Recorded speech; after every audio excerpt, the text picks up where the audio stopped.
The county animal shelter was a busy place on Saturday mornings, but Officer Rourke wasn't here for the puppies in the front.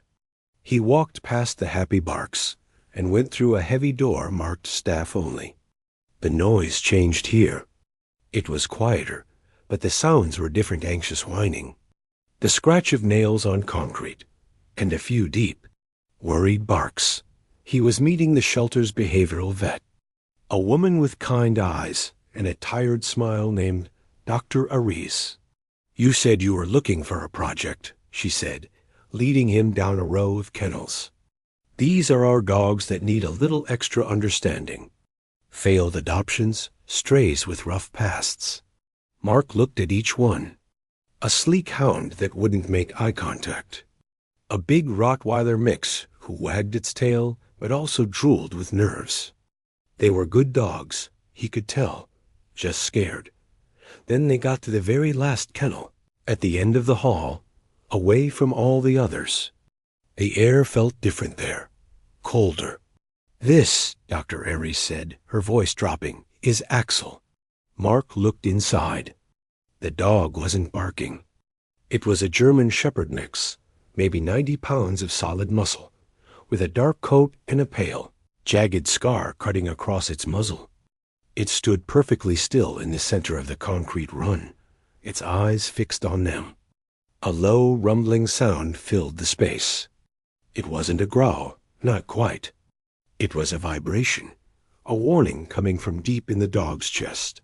"He came to us 6 months ago," Dr. Aris explained. "A donation from the Regional Police Canine Training Program. He washed out in the first week." "What for?" Mark asked, not taking his eyes off the dog. The dog didn't blink either. Fear-based aggression. He's unpredictably reactive. Loud noises, fast movements, especially men in uniforms. He becomes terrified, and his only response is to try and make the scary thing go away, by any means necessary. As she said this, a shelter worker in a uniform vest walked by the kennel gate, carrying a mop. The movement was too quick. In a blur of black fur, Axel launched himself at the chain-link gate with a shocking, explosive roar. He hit the metal with his full weight, the entire kennel shaking with the force. The worker jumped back. Axel landed, backed up, and did it again, teeth bared, saliva flying. Mark didn't step back.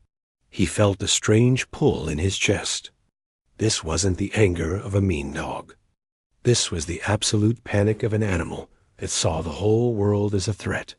"See?" Dr. Aris said sadly, once the worker had hurried away and Axel had returned to his silent, trembling vigil in the middle. "He's not giving warnings. He's in a constant state of red alert. We've tried. Experienced handlers, trainers. He can't be touched, even with gloves. He resource guards his food bowl so badly we have to slide it in with a pole. He's a beautiful, intelligent animal trapped in a nightmare of his own making." Mark watched the dog. The violent fury was gone, replaced by a panting anxiety. Its eyes darted around, looking for the next danger. Mark had seen that look before. Not in a dog, but in people. In kids who grew up in war zones, in victims who never felt safe. He saw a creature that was drowning in fear. "What's his name?" Mark asked quietly. "His official name is Canine Candidate Axel, but here we just call him the Last Chance Dog, because that's what he is." Dr. Aries sighed. "His time is up, officer. The policy is clear. He's unadoptable and a danger. He's scheduled to be put down in 48 hours. The words hung in the cold air. 48 hours. Mark looked from the vet's resigned face to the dog in the cage. This wasn't about finding a perfect police dog. This was about a life ending in a cold room because no one could reach it. He thought about his job, about the times he'd arrived too late, or said the wrong thing, or failed to connect. He believed in second chances because he needed them himself. "Can you open the gate?" Mark said. Dr. Ayers stared at him. Absolutely not. That is not safe. I won't go in. Just open it a foot. Let him make a choice. After a long moment, looking at Mark's calm expression, she reluctantly pulled her keys from her pocket. The jingle of the metal made Axel tense, his low rumble starting again. She unlocked the heavy bolt and pulled the gate open just a crack. Stepping well back, Mark slowly got down on one knee, making himself smaller. He didn't make eye contact. He looked at the ground between them. He didn't speak in a baby talk voice. He just breathed calmly. Axel stopped growling. He was confused. This human wasn't yelling, wasn't making sudden moves, wasn't trying to grab him. The dog took one stiff, cautious step forward, then another. He stopped at the threshold of the open gate. His nose twitched, taking in Mark's scent from 10 feet away. For a second, the terrified glare in his eyes softened into something else. Pure, desperate curiosity. That was all Mark needed to see. In that flicker, he didn't see a monster. He saw a prisoner. He stood up slowly. Axel immediately backed into his kennel, but he didn't snarl. "I'll take him," Mark said. Dr. Aris was speechless. "Officer Mark, you can't be serious. This isn't a project. This is a potential tragedy waiting to happen." "He has 48 hours, Mark said, his voice firm but gentle. "I'm giving him to me. Prepare the paperwork." An hour later, Mark walked out of the shelter. He carried a new leash, a bag of food the vet gave him, and a folder of warnings and disclaimers. Behind him, a terrified Axel was led by 2 experienced handlers on heavy catch poles into a large metal travel crate in the back of Mark's pickup truck. The dog didn't fight. He just sat in the crate, rigid, his eyes wide with utter bewilderment as Mark pulled out of the shelter parking lot. The officer glanced in the rearview mirror at the silent, shadowy figure in the crate. He had no plan, no training strategy. All he had was a belief that the dog in the mirror wasn't broken beyond repair. He was just lost, and Mark had decided to bring him home. The first night was the quietest, and that was the most unnerving part. Axel didn't make a sound in the metal crate in the garage. When Mark peeked through the small air holes with a flashlight, he just saw 2 glowing circles staring back from the dark, unblinking. It was like housing a ghost. The next morning, Mark knew he had to start. He dressed in his old sweats, nothing that looked like a uniform. He approached the crate slowly, talking in a low, steady murmur. "All right, buddy. Time to see your new digs. Easy now." He unlatched the door and took several big steps back, giving the dog all the space in the world. For a full minute, nothing happened. Then one black paw emerged. Then another. Axel slunk out of the crate like liquid shadow, his body low to the ground. He didn't look at Mark. His eyes scanned the garage, the tools on the wall, the car, the open door to the backyard. Every muscle was coiled tight. Mark had prepared a nice corner in the living room with a soft, expensive dog bed. Axel wanted nothing to do with it. He paced the perimeter of every room, sniffing the baseboards, finally choosing to cram himself into the narrow, dark space behind the recliner in the corner. It was his fortress. The first major test was food. Mark placed a bowl of high-quality kibble on the kitchen floor and walked away to the far side of the room. Axel watched him with suspicion before creeping toward the bowl. The second Mark shifted his weight, the dog's head snapped up. A deep, guttural growl erupted from his chest, a sound that made the air feel cold. His lips pulled back, baring teeth. The message was clear. This is mine. Come closer and I will make you leave. Mark froze. He understood then that this wasn't just disobedience. This was a deep-seated fear of starvation, of having his only good thing taken away.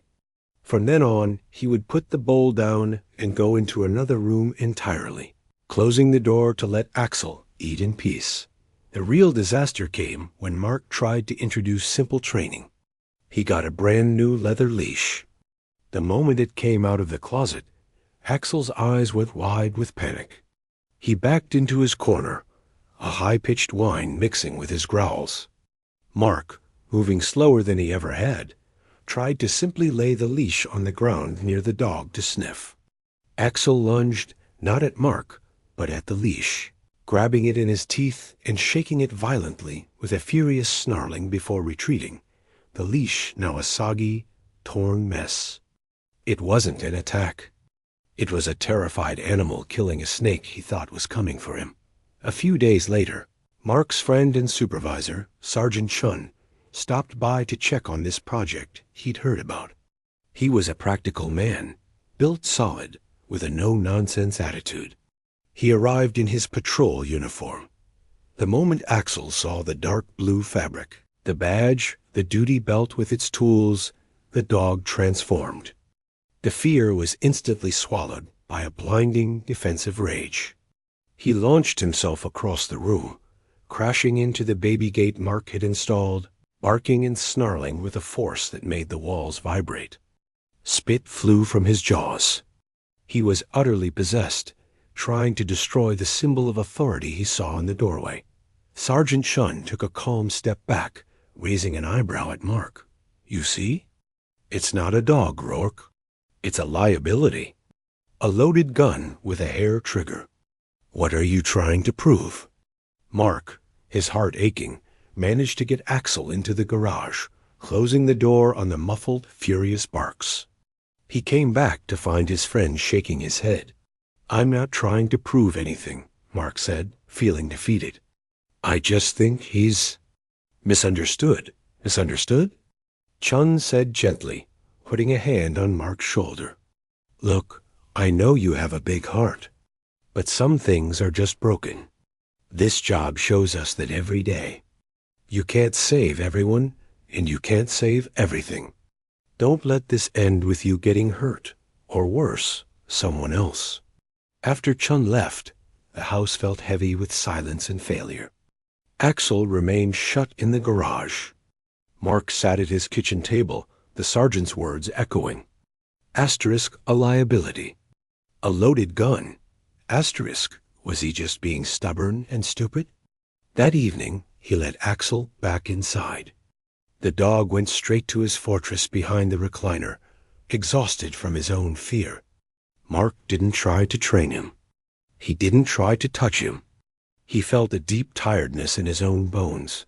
He took his dinner plate and sat on the living room floor, a good 15 feet from the chair. He didn't look at the dog. He just started talking. Not in a happy, encouraging voice, but in his normal, tired, after-work voice. "You know, buddy, I get it," he said, taking a bite of his food. "The world's a scary place. Loud noises. People you can't trust. Things that want to take what's yours. I've seen it too." He talked about a call from years ago. A young person barricaded in a room, scared out of their mind, pushing everyone away with threats and anger. He'd tried to talk them down, but he'd said the wrong thing. He still wondered, sometimes, what that wrong thing was. "I just stood there, feeling useless," Mark said softly, more to himself than to the dog. "Couldn't find the right door to get in." He sat there for a long time, just breathing, just being in the same space without demanding anything. He finished his meal and just leaned back against the couch, closing his eyes. When he opened them, the room was darker, and he saw movement. Axel had emerged from behind the chair. He wasn't coming close. He was just lying in the middle of the living room floor now, instead of hidden in his corner.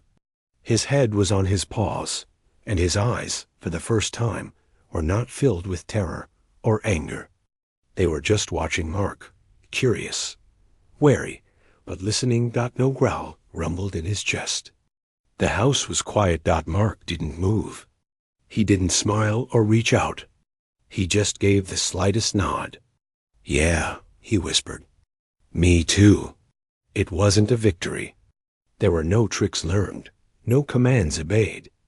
But a door, the tiniest, most fragile crack in a very thick wall, had just opened. And for now, in the quiet dark, that was enough. The morning after the quiet night, something small had shifted. Axel still wouldn't come when called. He still flinched if Mark moved his hands too fast. But the constant, low-grade growling had stopped. It was as if the dog had decided to put his weapon down, just for a moment, to see what would happen. Mark decided to follow that feeling. He stopped trying to be a trainer and started trying to be a safe space. He kept his movements slow and predictable. He stopped making direct eye contact, which Axel saw as a threat. Instead, he'd look at the dog's side or blink slowly, turning his head away slightly. He read a book on canine body language and learned that yawning, licking your lips, and turning your body sideways were all signs of being non-threatening in dog world. So he did those things. He felt silly yawning dramatically in his kitchen, but he did it. The real change came from a box. Mark ordered a bunch of dog toys, online squeaky toys, rope toys, chew toys. He left them in a basket in the living room. Axel ignored them all. But one day, a small, bright orange rubber ball rolled out of the basket and across the floor. It came to a stop near the dog's paws. Axel's head snapped up. He stared at the ball. He nudged it with his nose. It rolled a few inches. He nudged it again, harder. It bounced off the wall. A spark, a tiny flicker of something besides fear, lit up his eyes. He picked the ball up in his mouth, not to destroy it, but to hold it. He carried it carefully back to his spot behind the chair. From then on, the orange ball was his. He didn't fetch it. He just kept it with him, like a security blanket. Mark noticed. He bought 2 more identical orange balls. He started the simplest game. He'd sit on the floor, roll one of the new orange balls gently across the room toward Axel. The dog would watch it tense. Mark would then turn his back, pretending to be very interested in the wall. He was giving the dog a choice, with no pressure. After a few days, Axel would creep out, take the ball, and hurry back to his corner with both of them. Then one afternoon, Mark rolled the ball. Axel took it, and instead of running away, he stood there, holding it, looking from the ball in his mouth to Mark, and back to the ball. "You bring it?" Mark said softly, not moving. Axel took one hesitant step forward, then another. He walked until he was about 3 feet away, then dropped the ball. It rolled to a stop near Mark's knee. The dog immediately backed up 5 steps, his body tense, waiting. Mark's heart hammered. This was a monumental moment. He didn't reach for the dog. He didn't even reach for the ball right away. He just smiled with his eyes. "Good boy," he whispered, the words full of genuine awe. Then, slowly, he picked up the ball and rolled it back. It became their ritual, their only language. The orange ball was a peace treaty. Through it, Mark learned that Axel wasn't stupid or untrainable. In fact, the dog was frighteningly smart. He noticed everything. He learned that the click of the leash meant a walk was possible, not a punishment. Mark started leaving his uniform hat on a high shelf and his duty belt, letting the dog see them from a distance until they became just objects, not threats. The big breakthrough happened because of a thunderstorm. It came out of nowhere one evening, a sudden crack of thunder so loud it shook the windows. Mark, who was washing dishes, jumped. Axel, who had been lying with his orange ball, experienced pure, unfiltered terror. He didn't growl or bark. He froze for a second, then he bolted. He didn't run to attack the noise. He ran to hide from it. He scrambled, claws slipping on the hardwood floor. and dove under the small writing desk in the corner, a space so tight he could barely fit. Mark found him there a minute later. The dog was shaking violently, his eyes wide and white-rimmed, his breath coming in fast, shallow pants. He was trapped, not by the furniture, but by his own fear. Mark didn't call his name. He didn't try to drag him out. He remembered the feeling of sitting on the floor, of sharing space without demands. He turned off the bright kitchen light, sat down on the floor about 6 feet from the desk, and leaned his back against the wall. Another boom of thunder shook the house. Axel whined, a high, pitiful sound. "I know," Mark said over the noise of the rain. "It's a lot. Just noise, buddy. Just a big, scary noise. It can't get you in here." He kept talking, his voice a calm, steady drone against the chaos outside. He talked about nothing, the errands he had to run tomorrow, the guy at the hardware store, the weird taste of the coffee he'd made that morning. It wasn't about the words. It was about the tone. A lifeline of calm in the storm. 10 minutes passed. The thunder moved into the distance, leaving only the sound of rain. Mark was about to get up when he saw movement. Slowly, inch by inch, Axel crawled out from under the desk. He didn't go to his corner. He turned and, with a vulnerability that took Mark's breath away, walked the few steps over to him. The dog stopped, then lowered his head and gently placed his scarred muzzle on Mark's knee. He let out a deep, shuddering sigh, his whole body relaxing. Mark didn't pet him. He didn't move a muscle. He was afraid a single twitch would break the spell. He just sat there, feeling the warm weight of the dog's head on his leg, the trust in that simple contact more valuable than any trophy. He finally lifted his hand, moving it slowly into Axel's line of sight.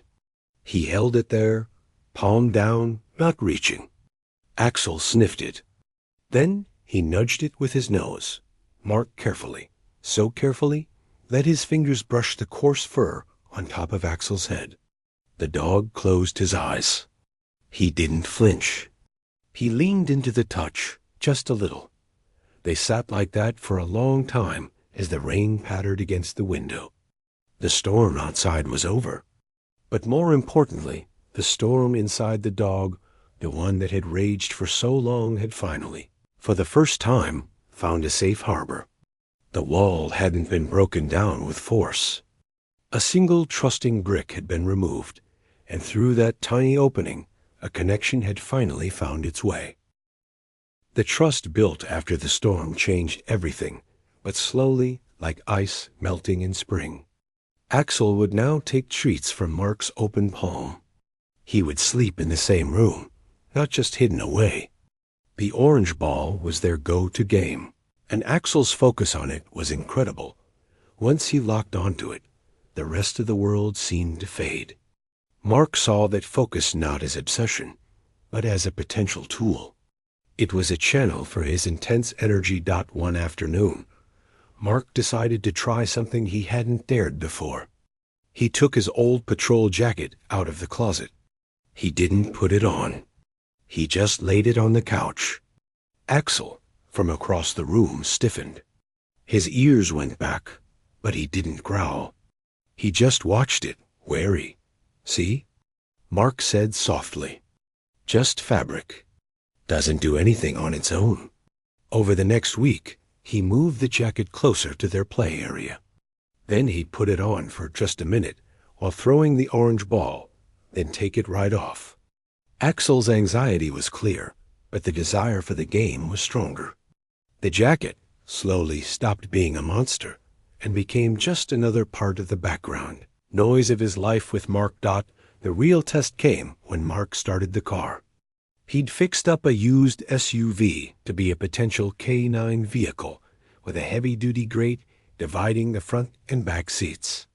The first time he opened the back hatch, Axel planted his feet and refused to move. The car was a giant metal crate, a place of unknown danger. So Mark didn't force him. He simply left the hatch open, tossed the orange ball into the back, and walked away. An hour later, the ball was gone. Mark found it in Axel's bed. The next day, he put Axel's food bowl in the very back of the SUV.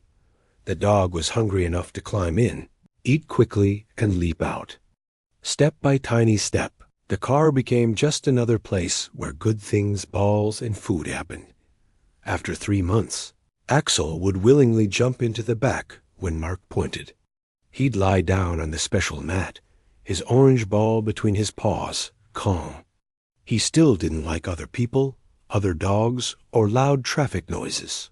But with Mark, and in that space, he was okay. Sergeant Shun remained skeptical but curious. He'd check in, and his eyes would widen a little each time. He saw a dog who was no longer a trembling mess, but a calm, watchful animal. "He looks better," Chun admitted one day, sipping coffee in Mark's kitchen while Axel watched from the living room doorway. "But looking better and being a police dog are different planets, my friend." Mark knew he was right. Axel wasn't a traditional police dog. He would never be a fearless attacker. But Mark had begun to believe he could be something else. He had a nose that could find a single orange ball hidden anywhere in the house. He had a focus that was unbreakable. What if that could be directed? Then, on a cool, damp Tuesday evening, theory met reality. Mark was off duty, driving home with Axel in the back. They were on a quiet 2-lane road that cut through a thick stretch of state forest. Up ahead, he saw the flashing lights of another patrol car pulled over behind a beat-up sedan. As he slowed to pass, he recognized the officer, a younger guy, new to the force. The officer had his driver out of the car and was talking to him near the trunk. Everything looked routine, but Mark's eyes, trained by years on the street, caught a detail. The driver's hands were fidgeting, constantly moving. He kept glancing toward the dark tree line. Just as Mark pulled his SUV onto the shoulder ahead to offer backup, it happened. The driver shoved the young officer hard, sending him stumbling back, and then took off like a shot, diving over the roadside ditch and crashing into the blackness of the forest. The young officer scrambled to his feet, radioing for backup, but he was winded. The woods were dense, a tangled mess of thorns and swampy ground. It was getting dark. Finding one man in there would be like finding a needle in a haystack. And every minute he was out, there was a risk. Mark was out of his vehicle in seconds. He looked at the forest, a wall of shadows. Then he looked back at his SUV, at Axel, who was standing up in the back, alerted by the commotion. The dog's ears were forward, his body tense, watching Mark. This was against every protocol. Axel wasn't certified. He wasn't even technically a police dog. He was a scared shelter dog who liked orange balls. This was the definition of a liability, but Mark saw the focus in Axel's eyes. He saw the way the dog was already tracking the movement, his nose working the air, coming through the cracked window. He thought of the unbreakable concentration with that ball. It was a crazy chance. But the young officer was looking at him, scared and unsure. The suspect was getting farther away. Mark made a decision. He opened the back hatch. "Axel," he said, his voice low and firm. He didn't have a suspect's scent article. He only had one thing. He held up the orange ball, the one from the center console. Axel's eyes locked onto it instantly. "Find," Mark commanded, and he threw the ball in a high arc toward the spot where the man had disappeared into the woods. It was a gamble of epic proportions. He wasn't asking the dog to find a man. He was asking him to find his ball in a scary, unknown place. Axel launched himself from the car. He hit the ground, scrambled over the ditch, and vanished into the underbrush without a sound. No furious barking. No growling.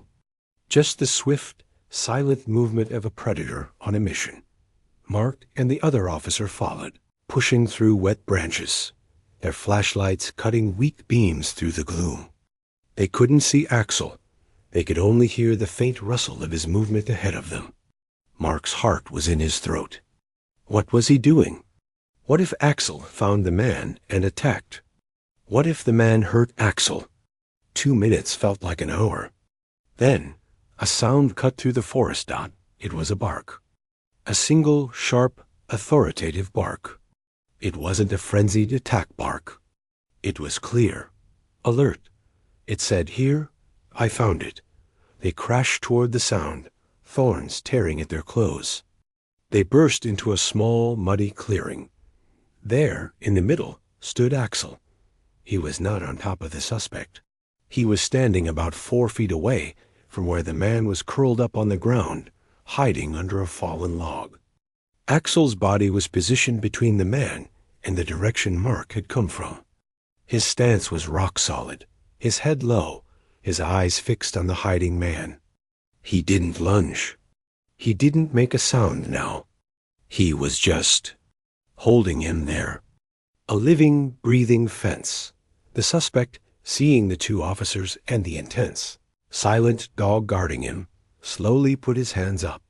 "Call off the dog, please," he whispered. His voice shaking. Mark walked forward, his knees weak with relief. He didn't need to call Axel off. As soon as Mark stepped next to him, the dog's posture changed. The intensity melted. He looked up at Mark, his tail giving one brief, stiff wag, and then he dropped his head, nosing around in the leaves. He found his orange ball, half buried in the mud, and picked it up gently. Back at the roadside, as other patrol cars arrived, the young officer stared at Axel, who was sitting calmly by Mark's SUV, chewing mud off his precious ball. "I've never seen a dog work like that," the officer said, amazed. He didn't even bite him. He just found him and stopped him. Mark looked at Axel, the despised shelter dog, the liability. The dog looked back, dropped the muddy ball at Mark's feet, and waited. He hadn't found a suspect tonight. He had found his purpose. And Mark had found, against all odds, a partner. Word of what happened in the woods traveled fast through the small police department. A dog that wasn't even certified, finding a suspect without a single bite? It was the kind of story that got told over and over in the briefing room. Sergeant Chun came to see Mark the next day, his arms crossed, but his usual skeptical look was gone. He just looked thoughtful. "You know we have to do this by the book now," Chun said. "He did good, Mark, really good. But if you want him to ride with you, to be your official partner, he has to pass the tests. All of them." Mark knew this. The standardized canine evaluation was a brutal gauntlet designed for confident, bold dogs, mostly German Shepherds and Belgian Malinois bred for the job. It tested obedience under extreme distraction, agility, and most of all, controlled aggression. The apprehension test, where a padded bad guy taunts the dog and then runs, was the big one. The dog was expected to chase, catch, and hold the suspect until the handler called him off. It was about power and control. Axel had power. Control was a different story. The idea of sending him after a threatening stranger, even in a padded suit, made Mark's stomach twist. That was exactly the kind of scenario that would send Axel spiraling back into fear-based aggression. He wasn't an attack dog. He was something else. The day of the evaluation was bright and cold. They held it in the training yard behind the department. Several other officers, trainers, and the police chief were there to watch. Axel sat beside Mark's leg, wearing a new working harness. He was calm, but his eyes were taking everything in the strange people, the flags flapping in the wind, the intimidating obstacle course. He wasn't trembling, but Mark could feel the low vibration of a quiet whine in the dog's chest. They started with obedience. Axel, focused entirely on Mark, performed flawlessly. His sit, stay, and down were crisp. Even when a trainer clapped boards together nearby, Axel only flinched, his eyes darting to Mark for reassurance. Mark gave a slight nod, and Axel held his stay. A few of the watching officers nodded, impressed. The agility portion was next. Weaving through poles, jumping over barriers, climbing a tall A-frame. Mark worried the loud, clattering metal of the seesaw would be too much. Axel hesitated at the base of it, the noise clearly bothering him. Mark didn't force him. He walked halfway up the steady side himself, knelt, and tapped the surface. "Come on, buddy. Just walk to me." Axel, trusting him, did. He conquered the scary obstacle, not because he was commanded to, but because Mark asked him to. Then came the apprehension test. A tall trainer in a bulky, padded bite suit and a helmet walked onto the field. He started yelling, waving his arms, acting aggressively toward Mark. This was the trigger. This was the uniformed monster from Axel's nightmares. Axel's transformation was instant and terrifying. The calm partner was gone. His lips pulled back. A savage snarl ripped from his throat, and he lunged against the leash, his whole body straining toward the threat. It was the shelter dog, the liability, resurrected in full fury. Mark's heart sank. This was it. They would fail. The padded officer turned and ran, inviting the chase. Mark, following protocol, gave the command. "Axel, fast! Get him!" Axel exploded forward, a black streak of pure speed. He closed the distance in seconds. The officers watching leaned forward, expecting the takedown, the bite, the struggle. It didn't happen. Axel caught up to the running officer, and then did something nobody, not even Mark, fully expected. He didn't jump for the arm. He didn't attack the legs. Instead, he cut in front of the man, planted his feet, and let out a thunderous booming bark right in his path. The officer, surprised, skidded to a halt. Axel didn't bite. He positioned himself squarely between the man and Mark, his body a rigid, snarling barrier. He advanced, not to attack, but to herd, pushing the officer backwards, step by step, with the sheer force of his presence and his deafening barks. He was containing, not combating. The padded officer, following the test script, swung a soft baton. It tapped Axel on the side. This was meant to test the dog's willingness to engage. Axel dodged the next swing, his snarls intensifying, but his focus remained clear. Asterisk, stay back. Do not go near my handler. Asterisk Mark, seeing the standoff, gave the out command. Axel, out! Instantly, the snarling stopped. Axel disengaged, turning his head toward Mark, but he didn't run back. He took a few sideways steps, still keeping himself between Mark and the threat, before finally trotting back to sit at Mark's heel, his job done. He was panting, alert, but the blind rage was gone. It had been a job, and he'd done it his way. The yard was silent except for the wind. The head trainer, a grizzled man who had worked dogs for 30 years, walked over. He looked at Axel, who was now calmly sitting, watching a butterfly near the fence. Then he looked at Mark. "He didn't bite," the trainer said, his voice flat. "He contained," Mark replied, his voice tight. "He assessed the threat and neutralized it without violence. He protected me by creating distance." The trainer was quiet for a long moment. He glanced over at the police chief and Sergeant Chun, who were having a low, intense conversation. Finally, he shook his head, but a small smile touched his lips. "That's not what the test is for. The test is for a biting K9. He paused. "But I'll be damned if that wasn't one of the most intelligent pieces of work I've ever seen." He didn't fail the test. He rewrote it. A week later, Mark was called into the chief's office. Sergeant Chun was there too. On the chief's desk was a new leather leash and a customized badge that read K9 Axel. "It's not a standard certification," the chief said. we're creating a new designation: Tactical Support and De-escalation Canine. Your job and his is to track, to contain, to assist in searches, and to be a presence that can deter a situation from getting worse. We think he can be incredible at it, but it's a pilot program. You'll both be under a microscope. Mark felt a surge of pride so strong it tightened his throat.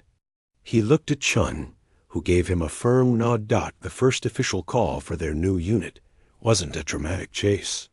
It was a community visit to the local elementary school. Mark, in full uniform, and Axel, in his new harness with the badge, walked slowly down a sunny hallway. Kids peered out of classrooms, whispering excitedly. A little girl in the front of a group dropped her heavy binder. It hit the tiled floor with a startling bang. Every adult flinched. Mark's breath caught. That sudden, loud noise, was the kind of thing that used to make Axel explode. All eyes turned to the dog. Axel had jumped at the sound, his head snapping toward the noise. The little girl looked up, her eyes wide with apology and fear of the big police dog. Axel looked from the loud, scary object on the floor to the scared little girl. His posture, which had tensed for a second, relaxed. He walked over, not with the police dog's stiff march, but with a gentle curiosity. He sniffed the binder. Then he nudged it with his nose, sliding it a few inches closer to the girl. He looked at her, his tail giving one slow, thoughtful wag, as if to say, "You drop this." The little girl giggled. The teachers let out a collective sigh of relief. Mark reached down and scratched the base of Axel's ear, right where he liked it. As they walked out of the school later, the sun warm on their backs, Axel walked perfectly at Mark's heel. He wasn't a monster. He wasn't a weapon. He was a dog who had been lost in a storm of his own fears. And he had been found not by someone who forced him to be brave, but by someone who offered him a safe place to be scared until the bravery, which was always there, could finally find its way out. He was a shelter's last chance, who had, in return, given his handler a second chance to get things right. They were not just a team. They were proof that sometimes the most powerful way to fix something broken is not with force, but with quiet, patient understanding.